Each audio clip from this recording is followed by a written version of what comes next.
अर्नब गोस्वामी ने Republican TV के interior काम के लिए कॉनकॉर्ड डिजाइन प्राइवेट लिमिटेड को हायर किया था, जिसके डायरेक्टर अनय नायक थे।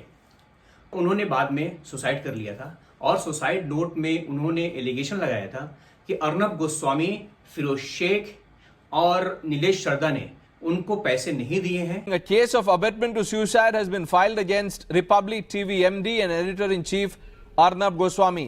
The victim's wife has filed a complaint making serious allegations against the journalist and two others.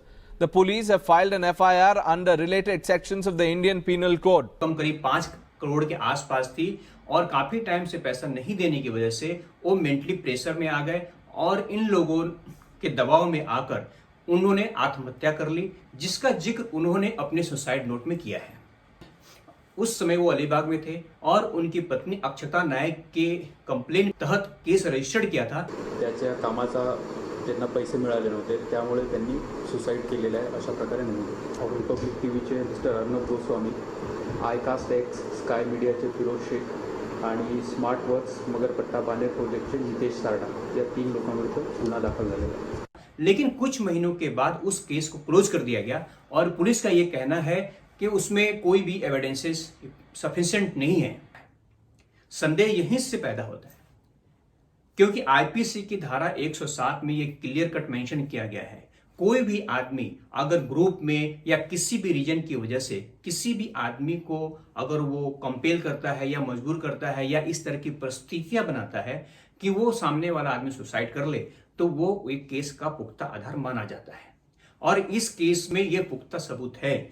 इन तीनों लोगों को पैसा देना था, लेकिन उनको फॉलो अप करते रहे, लेकिन एक वक्त ऐसा आ गया कि उनका मेंटल प्रेशर वो बर्दाश्त नहीं कर पाए और अनय नायक और उनकी मदर ने सुसाइड कर लिया और सुसाइड के लिए इन 3 लोगों को जिम्मेदार बताया।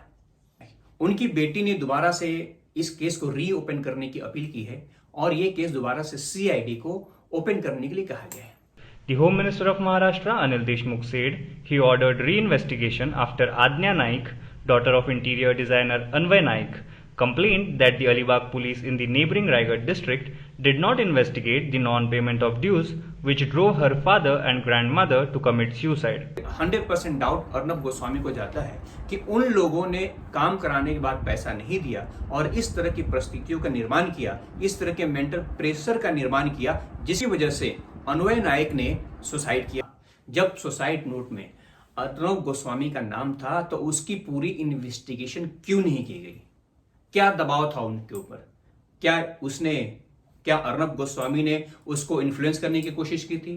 क्या उसने एविडेंस के साथ छेड़छाड़ किया था या उसने किसी और प्रकार के इलीगल वर्क किए थे?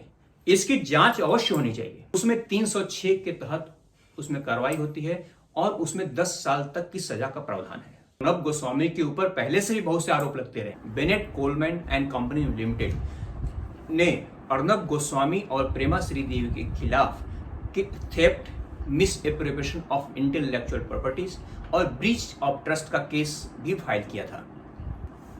अर्नब गोस्वामी के खिलाफ बांद्रा माइग्रेंट केस और पालघर लिंचिंग केस में कम्युनल राइट्स भड़काने का आरोप है और उसके खिलाफ केस चल रहा है। अक्षता नायक ने एक वीडियो जारी की है और उसने हेल्प की अपील की है। सासूबाईंना श्रद्धांजली अर्पण करते। 2 वर्षांपूर्वी याच दिवशी त्यांनी आत्महत्या केली आणि सुसाईड नोटमध्ये लिहून ठेवले होते की माझ्या मृत्यूला अर्नब गोस्वामी जबाबदार आहे आणि हे खरंच आहे। मिस्टर अर्नब गोस्वामींचा रिपब्लिक स्टुडिओ हे माझ्या नवऱ्याचं शेवटचं प्रोजेक्ट आहे, जिथे 500 वर्कर जवळजवळ काम करत होते। रात्रंदिवस काम करून हा स्टुडिओ उभा राहिलेला आहे। मिस्टर अर्नब गोस्वामीने हे विसरू नये की त्याच्या मृतदेहावर माझ्या सासूबाईंच्या आणि नवऱ्याच्या आज हा रिपब्लिक स्टुडिओ उभे आहे। इंडियन सिटीजन्सला तसेच जगभरातल्या सिटीजन्सना माणुसकी म्हणून एक विचारते की जी आम्ही एफआयआर केली त्या दिवशी खूप विनवणी करून एफआयआर झाली। मिस्टर सुरेश वराडेंनी आम्हाला सांगितलं की याच्यात खूप मोठी माणसं इन्व्हॉल्ड आहेत, परत विचार करा एफआयआर करताना। पण एफआयआर झाली, पण पुढे काय? 2 वर्ष झाली तरी आम्हाला माहित नाहीये की त्या एफआयआरचं काय झालंय।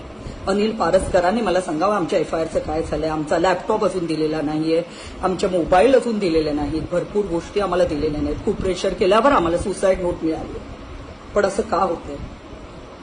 जर हीच गोष्ट तुमच्या सर्वांच्या घरात घडली असते तर तुम्ही सगळ्यांनी काय केलं असतं? त्याचं मला उत्तर द्या। माझ्या आणि माझ्या मुलीच्या जीवाला खूप धोका आहे. जर आम्हाला काय झालं तर फक्त अर्णव गोस्वामीच त्याला जबाबदार असेल. मिस्टर अर्णव गोस्वामी, मी तुम्हाला विचारेन, सगळ्या इतरांना पण विचारते, तुमच्या घरात असं घडलं असतं तर काय? अशीच ही FIR दाबून टाकली असती. अपने वीडियो में सेंट्रल गवर्नमेंट, स्टेट गवर्नमेंट और मुख्यमंत्री को अपील की है कि उनको न्याय मिलना चाहिए. मी सरकारला, राज्य सरकारला, केंद्र सरकारला, माननीय मुख्यमंत्र्यांना विनंती करते की आम्हाला आणि माझ्या मुलीला रक्षण द्या आणि आम्हाला या केसमध्ये न्याय मिळवून द्या. पैसे वेळेवर देणं हे खूप महत्वाचं असतं. जर रिपब्लिक स्टुडिओने हे पैसे वेळेवर दिले असते तर माझ्या नवऱ्याचा जीव वाचला असता. जितने भी हिंदुस्तान के लोग हैं उन लोगों से अपील की है कि ह्यूमैनिटी के ग्राउंड पे उनका साथ दें. एकदा विनंती करते की India, all citizens of India and also all human beings all over the world stand with me and give justice to me. अपने वीडियो में उन्होंने इस बात का अंदेशा भी जताया है कि उनको और उनको बेटी को जान को खतरा है और उनको किसी भी प्रकार की कोई हानि होती है तो अर्नब गोस्वामी उसका पूरी तरह जिम्मेदार है. And if anything happens to me and my daughter, solely Mr. Arnav Goswami and also Mr. Anil Paraskar and Varade will be responsible for it. Suresh Varade. Thank you so much. हमारी company kaizen law private limited इस case को free of cost लड़ेगी. अक्षता नायक और अदन्या नायक का कोई साथ दे या साथ नहीं दे, मैं उसका साथ दूंगा और जब तक उन लोगों को इंसाफ नहीं मिलता है तब तक मैं उन लोगों की लड़ाई लड़ूंगा.